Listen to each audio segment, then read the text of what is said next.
நீதிமன்றங்கள் நீதி வழங்கக்கூடிய தன்மையிலேயே சிறந்து நிற்க வேண்டும், வழங்கப்படக்கூடிய நீதி காலம் தாழ்த்தாது வழங்கப்பட வேண்டும் என புதுவையில் நடைபெற்ற 7 நீதிமன்றங்கள் திறப்பு விழாவில் பங்கேற்றார் உயர்நீதிமன்ற தலைமை நீதிபதி மகாதேவன் தெரிவித்துள்ளார். புதுச்சேரி நீதிமன்றம் வளாகத்தில் புதிய 7 புதிய நீதிமன்றங்கள் திறப்பு விழா இன்று நடைபெற்றது. விழாவில் சென்னை உயர்நீதிமன்றம் தலைமை நீதிபதி மகாதேவன், புதுச்சேரி துணைநிலை ஆளுநர் சி.வி. ராதாகிருஷ்ணன், முதலமைச்சர் ரங்கசாமி ஆகியோர் கலந்து கொண்டார். மகிழா நீதிமன்றம், மொபைல் நீதிமன்றம், பாஸ்ட் ட்ராக் நீதிமன்றம், மாவட்ட கூடுதல் அமர்வு நீதிமன்றம், முதன்மை சிவில் நீதிமன்றம் 3 பிரிவுகள் என 7 புதிய நீதிமன்றங்களை திறந்து வைத்தனர். விழாவில் பேசிய சென்னை உயர்நீதிமன்ற தலைமை நீதிபதி மகாதேவன், நீதிமன்றங்களை நாடி வரக்கூடிய ஒரு சாமானிய மனிதனுக்கு கிடைக்க வேண்டிய நீதி என்பது காலத்தோடு கிடைக்க வேண்டிய நீதியாக மாறுமேயானால் அந்த நீதியை உருவாக்கிய அந்த சமூகத்திற்கு அதன் பலன் சென்று சேர்ந்ததாக அர்த்தம் என்று குறிப்பிட்டார். உயர் நீதிமன்றத்திலும் உச்ச நீதிமன்றத்திலும் வழக்குகளின் தேக்கத்தை நினைத்து பார்த்தால் மக்களுக்கு நீதி வழங்கக்கூடிய இந்த ஒரு அமைப்பு விரைவிலேயே வேறு விதத்தில் பார்க்கப்பட வேண்டும். காலதாமதத்தை தவிர்ப்பதற்காக ஒரு திட்டத்தை விரைந்து நாம் உருவாக்க வேண்டும் என்று தெரிவித்தார். முறையான நீதியை நீங்கள் வழங்கினால் முறை செய்து காப்பாற்றும் மன்னன் என்ற நிலைமையை நீங்கள் அடைந்த ஒரு காலகட்டத்திலேயே நீங்கள் இறை என்ற தன்மையை அடைவீர்கள் என்று குறிப்பிட்ட அவர், நீதிமன்றங்கள் நீதி வழங்கக்கூடிய தன்மையிலேயே சிறந்து நிற்க வேண்டும், வழங்கப்படக்கூடிய நீதி காலம் தாழ்த்தாது வழங்கப்பட வேண்டும், குற்றங்கள் குறைதல் வேண்டும், நீதிமன்றங்கள் சமுதாயத்தினால் வழிபடுத்தக்கூடிய மையங்களாக மாற வேண்டும், பிற்காலத்திலேயே குற்றங்களே இல்லை என்ற நிலைமையை வேண்டும் என்று குறிப்பிட்டார். விழாவில் துணைநிலை ஆளுநர் ராதாகிருஷ்ணன் பேசும் பொழுது, ஆரோக்கியமான இடமாக நீதிமன்றம் இருக்க வேண்டும், அதைவிட நம்முடைய மனங்கள் ஆரோக்கியமானதாக மாற வேண்டும், எல்லோருக்கும் நீதி கிடைக்க வேண்டும், அது விரைந்து கிடைக்க வேண்டும் என்கிற உணர்வை நாம் பெற வேண்டும் என்றார். படிக்காத நீதிபதிகளாக சிலர் சமுதாயத்தில் இருக்கின்றவர்களால் தான் கட்ட பஞ்சாயத்து நடைபெறுகிறது, கட்ட பஞ்சாயத்து செய்பவர்களிடம் சென்றால் உடனடியாக நீதி கிடைக்கிறது என்று செல்கிறார்கள். ஆனால் நீதிமன்றங்களில் நீதி விரைந்து கிடைத்தால் யாரும் கட்ட பஞ்சாயத்தை தேடி செல்ல மாட்டார்கள் என்று தெரிவித்த அவர், எத்தனை கவுடிகள் கோஷ்டி மோதலில் விழுந்தாலும் கட்ட பஞ்சாயத்தை ஒழிக்க முடியாது என்று குறிப்பிட்டார். நாட்டில் பைனான்ஸ், ஜுடிசியல் மற்றும் எலக்ட்ரோல் ஆகிய 3 ஜனநாயகத்தை கட்டி காக்கின்ற விதமாக மாற்றி அமைக்கப்பட வேண்டும் என்று குறிப்பிட்ட அவர், அப்பொழுதுதான் சாமானியனுக்கு நீதி விரைந்து கிடைக்கும்.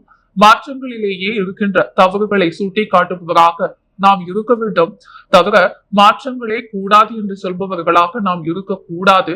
மாற்றங்கள் நிகழும் போது அது ஒரு சமுதாயத்தின் மாற்றமாக இருக்கும் என்றார். நீதி, நேர்மை, நாணயம், சத்தியத்தை நிலைநாட்டுகின்ற வகையில் வழக்கறிஞர்களின் வாதங்கள் இருக்க வேண்டும், அப்பொழுதுதான் சாமானியனுக்கும் எளிதாக நீதி கிடைக்கும் என்று அவர் தெரிவித்தார். விழாவில் சென்னை உயர்நீதிமன்றம் நீதிபதிகள் கிருஷ்ணகுமார், சரவணன், சட்டத்துறை அமைச்சர் லட்சுமி நாராயணன் மற்றும் புதுச்சேரி நீதிமன்றம் நீதிபதிகள், வழக்கறிஞர்கள் ஆகியோர் கலந்து கொண்டனர். புதுச்சேரி பாஜக கட்சிகள் பிரச்சனைகள் இருப்பது எனக்கு தெரியும் என்ற பிரதமர், பாஜக தலைவர், உள்துறை அமைச்சர் ஆகியோர் வழிகாட்டுதலின்படி பிரச்சனை சரி செய்யப்படும் என்று மத்திய அமைச்சர் கிஷன் ரெட்டி தெரிவித்துள்ளார். புதுச்சேரி பாஜகவின் மாநில சிறப்பு செயற்குழு கூட்டம் இன்று தனியார் திருமண மண்டபத்தில் நடைபெற்றது. செயற்குழு கூட்டத்தில் மத்திய அமைச்சர் கிருஷ்ண ரெட்டி, மேலிட பொறுப்பாளர் சுரானா, மாநில தலைவர் செல்வ கணபதி, உள்துறை அமைச்சர் நமச்சிவாயம் உள்ளிட்ட அமைச்சர்கள், சட்டமன்ற உறுப்பினர்கள், நிர்வாகிகள் என 100க்கும் மேற்பட்டவர்கள் திரளாக கலந்து கொண்டனர். கூட்டத்தில் பேசிய மத்திய அமைச்சர் கிருஷ்ணன் ரெட்டி, அனைவருக்கும் ஒன்றாக இருந்து செயல்பட வேண்டும். புதுச்சேரி பாஜக கட்சிக்குள் பிரச்சனைகள் இருப்பது எனக்கு தெரியும். பிரதமர், பாஜக தலைவர், உள்துறை அமைச்சர் ஆகியோர் வழிகாட்டுதல் படி இப்பிரச்சனை சரி செய்யப்படும் என்று குறிப்பிட்ட அவர், அனைவரும் ஒன்றாக இருந்து செயல்பட வேண்டும்.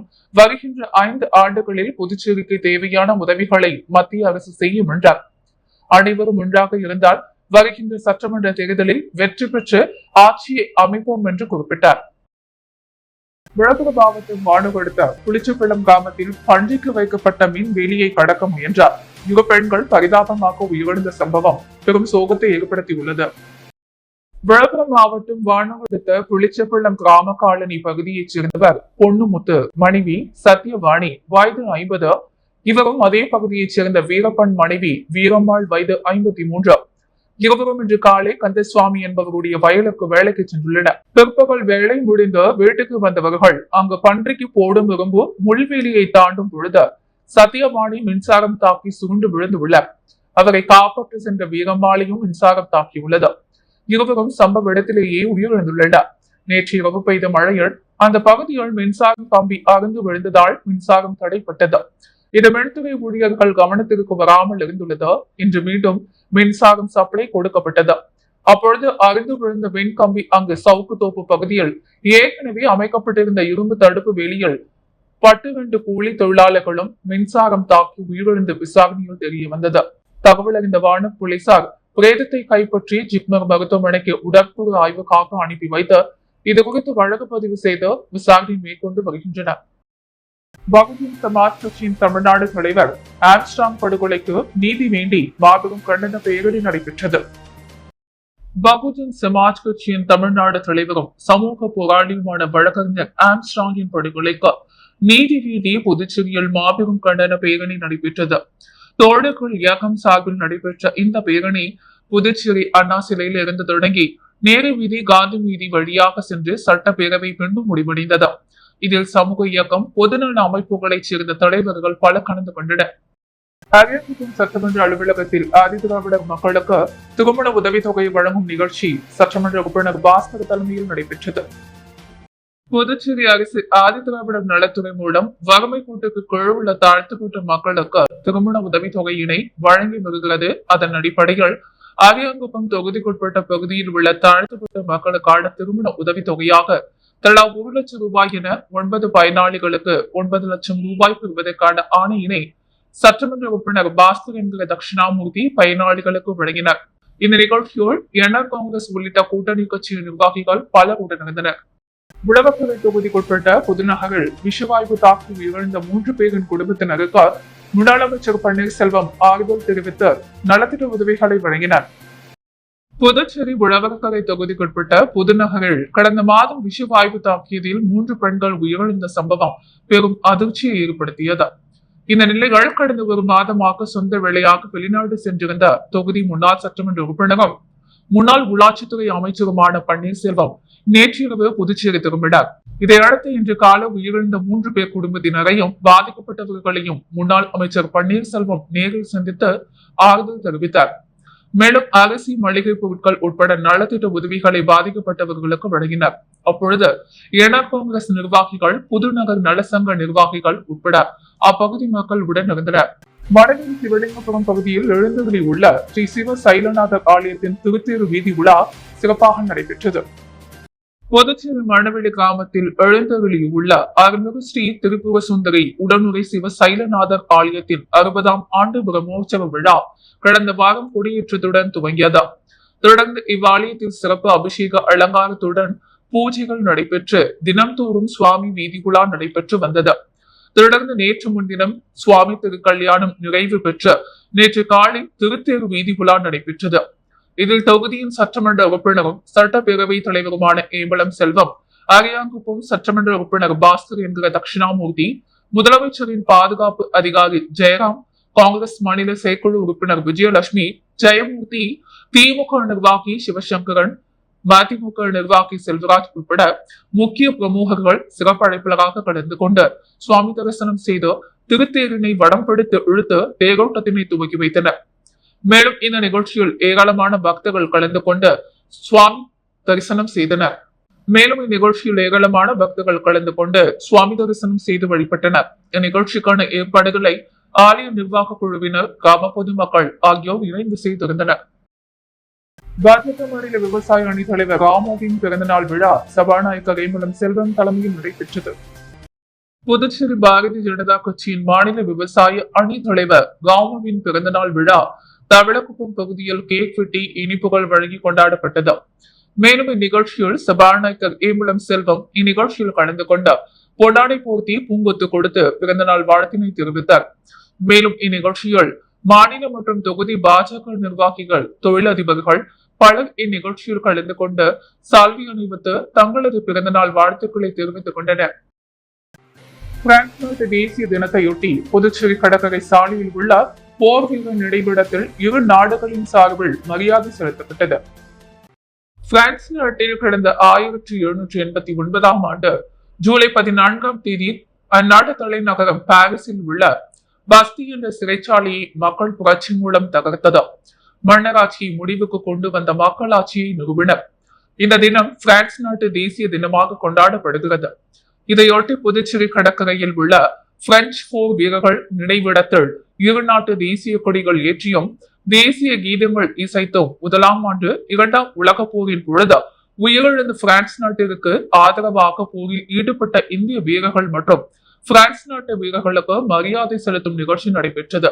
புதுச்சேரி மற்றும் சென்னை பிரெஞ்சு துணை தூதர் லிசி டால்போட்ரே, மாவட்ட ஆட்சியர் குளோதிங்கன் மற்றும் பிரெஞ்சு தூதரக அதிகாரிகள் ஆகிய போர் வீரர்கள் நினைவு சின்னத்திற்கு மலர்களையும் வைத்து போரில் உயர்நீத்த வீரர்களுக்கு மரியாதை செலுத்தினர். பிரான்ஸ் நாட்டின் குடியரசு தினத்தை கொண்டாடும் வகையில் புதுச்சேரி கடற்கரை சாலையில் நடைபெற்ற டார்ச் லைட் பேரணியில் பிரான்ஸ் நாட் மற்றும் பிரெஞ்சு குடியுரிமை பெற்ற மக்கள் 1000க்கும் மேற்பட்டோர் பங்கேற்றனர். ஆண்டுதோறும் ஜூலை 14ஆம் தேதி பிரான்ஸ் நாட்டின் குடியரசு தினத்தை கொண்டாடும் வகையில் இந்தோ பிரான்ஸ் கூட்டமைப்பு சார்பில் புதுச்சேரி, காரைக்கால், மாஹே, ஏனம் ஆகிய 4 பிராந்தியங்களில் உள்ள பிரெஞ்சு வாழ் குடியிருப்பு மக்கள் மற்றும் பிரான்ஸ் நாட்டை சேர்ந்தவர்கள் மற்றும் தமிழ் மக்கள் பங்கேற்ற டார்ச் லைட் பேரணி புதுச்சேரியில் நடைபெற்றது. புதுச்சேரி கடற்கரை சாலை டூப்ளக்ஸ் சிலை முன்பு தொடங்கிய இந்த பேரணியால் சுமார் 2000க்கும் மேற்பட்ட பிரெஞ்சு வாழ் மக்கள் மற்றும் தமிழ் மக்கள் கையில் டார்ச் லைட்டுடன் பேண்ட் இசை முழங்க பிரான்ஸ் நாட்டு கொடியை ஏந்தி சென்ற பேரணி பிரெஞ்சு துணை தூதரகத்தில் முடிவடைந்தது. புதுச்சேரியில் கடந்த 10 ஆண்டுகளாக பிரான்ஸ் நாட்டின் குடியரசு தினம் கொண்டாடப்பட்டு வருகிறது. புதுச்சேரி வாழ் பிரான்ஸ் நாட்டு மக்கள் மற்றும் பிரெஞ்சு குடியுரிமை பெற்றவர்கள் இந்த பேரணியில் கலந்து கொண்ட டார்ச் லைட்டை பிடித்து சென்று கொண்டாடி வருகின்றனர். மேலும் பல்வேறு கலை நிகழ்ச்சிகளுக்கும் ஏற்பாடு செய்யப்பட்டுள்ளது. புதுச்சேரியில் உள்ள ஏழை எளிய அல்லது பெற்றோர்கள் இல்லாத அல்லது பராமரிப்பு இல்லாத அரசு மாணவர்களுக்கான கல்வி சார்ந்த உபகரணங்களை தனது புதிய அலுவலகத்தில் வழக்கறிஞர் ஐயப்பன் வழங்கினார். புதுச்சேரி முருங்கம்பாக்கத்தில் உள்ள அலுவலகத்தில் ஏழை எளிய மற்றும் பெற்றோர் இல்லாத மாணவர்களுக்கு தொடர்ந்து கல்வி சார்ந்த உபகரணங்களை வழங்கி வந்த வழக்கறிஞர் ஐயப்பன் புதிய அலுவலகத்தை திறந்துள்ளார். இந்த அலுவலகத்தில் ஏழை எளிய அல்லது பெற்றோர்கள் இல்லாத பராமரிப்பு இல்லாத அரசு பள்ளி மாணவர்கள் அவர்களுக்கு தேவையான கல்வி சார்ந்த உபகரணங்களை பெறுவதற்காக திறக்கப்பட்ட இந்த அலுவலகத்தில் மாணவர்கள் மட்டுமே தங்கள் பெயர்களையும் முகவரிகளையும் பதிவு செய்து அவர்களுக்கு தேவையான கல்வி சார்ந்த உபகரணங்களை இந்த அலுவலகத்திலிருந்து எடுத்துச் செல்ல வேண்டும் என்று கட்டாயமாக தெரிவித்து இந்த நிலையில் இந்த புதிய அலுவலகத்தில் மாணவர்களுக்கு கல்வி சார்ந்த உபகரணங்களை வழக்கறிஞர் ஐயப்பன் வழங்கி வாழ்த்துக்களை தெரிவித்தார். மேலும் அவசர தேவை இருப்பின் எப்பொழுது வேண்டுமானாலும் அணுகலாம் எனவும் தெரிவித்துள்ளார். ஸ்வச் பாரத் மிஷன் 2 வார கொண்டாட்டத்தின் ஒரு பகுதியாக கடற்கரை சாலையில் விழிப்புணர்வு பேரணி நடைபெற்றது. இந்திய அரசின் ஸ்வச் பாரத் மிஷன் 2 வார கொண்டாட்டத்தின் ஒரு பகுதியாக பாண்டிச்சேரி ராக் கடற்கரையில் தூய்மை விழிப்புணர்வு பேரணி நடைபெற்றது. இதில் பொதுமக்கள், துப்புரவு பணியாளர்கள் மற்றும் இந்தியன் ஆயுள் ஊழியர்கள் திரளாக கலந்து கொண்டனர். கடற்கரை சாலை காந்தி திடலில் இருந்து விழிப்புணர்வு பாதகைகளுடன் தொடங்கிய இந்த பேரணி டூப்ளக்ஸ் சிலையில் முடிவடைந்தது. அங்கிருந்து அவர்கள் கடற்கரையில் உள்ள குப்பைகளை சுத்தம் செய்யும் பணியில் ஈடுபட்டனர். இந்த சுத்தம் செய்யும் பணிக்கு ஏற்பாடு செய்து தந்த நகராட்சி அதிகாரிகளுக்கு இந்தியன் ஆயுள் சார்பில் நன்றியையும் அவர்கள் தெரிவித்தனர். பிரெஞ்சு நாட்டின் தேசிய தினத்தை முன்னிட்டு காரைக்காலில் உள்ள 2ஆம் உலகப் போரில் உயிர் நீத்த ராணுவ வீரர்களின் நினைவிடத்தில் மலர் வளையம் வைத்து மரியாதை செலுத்தப்பட்டது. பிரெஞ்சு தேசிய தினமாக ஜூலை 14ஆம் தேதி இன்று பிரெஞ்சு தேசிய தினம் விழாவை முன்னிட்டு புதுச்சேரி மாநிலம் காரைக்கால் மாவட்ட ஆட்சியர் அலுவலகம் எதிரே உள்ள 2ஆம் உலகப் போரில் உயிர் நீத்த ராணுவ வீரர்கள் நினைவு சதுக்கத்தில் இரு நாடுகளின் தேசிய கொடிகள் ஏற்றப்பட்டது. தொடர்ந்து நினைவு சதுக்கத்தில் மலர் வளையங்கள் வைத்து கொடி வணக்கம் செலுத்தப்பட்டது. இதில் மாவட்ட துணை ஆட்சியர் ஜான்சன், பிரெஞ்சு துணை தூதர் லோரன், முன்னாள் ராணுவ வீரர்கள், பிரெஞ்சு மாணவர்கள் உள்ளிட்டோர் கலந்து கொண்டனர். இதில் மாணவர்கள் இரு நாட்டு தேசிய கீதங்களை பாடினார்கள். திருச்சிற்றம்பலம் வேதபுரீஸ்வரர் நகரில் எழுந்தருளி இருக்கும் ஸ்ரீ லலிதாம்பிகை ஆலயத்தில் ஸ்ரீ ஆசாத நவராத்திரி திருவிழா மற்றும் ஸ்ரீ மங்கள சந்தி ஹோமம் சிறப்பாக நடைபெற்றது.